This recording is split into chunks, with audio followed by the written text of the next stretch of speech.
জ্বালানি তেলের পর্যাপ্ত মজুদ আছে, সংসদে জ্বালানি মন্ত্রী।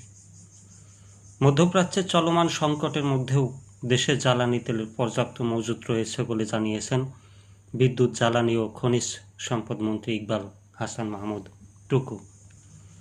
মঙ্গলবার জাতীয় সংসদে বক্তব্য দেওয়ার সময় তিনি কথা বলেন। জ্বালানি মন্ত্রী বলেন, মজুদ থাকা জ্বালানির মধ্যে সবচেয়ে বেশি রয়েছে ডিজেলের পরিমাণ 1,64,644 টন।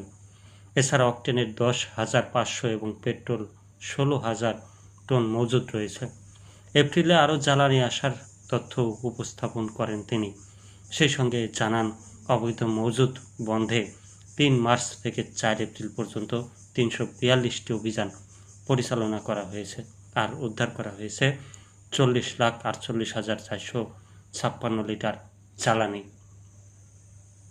তেলের দাম বৃদ্ধি প্রসঙ্গে সংসদে জ্বালানি মন্ত্রী বলেন, জ্বালানি তেলের দাম সমন্বয় করে গত মাসে দাম বৃদ্ধি করেনি সরকার, তবে মে মাসের জ্বালানির দাম নিয়ে কাজ করা হচ্ছে।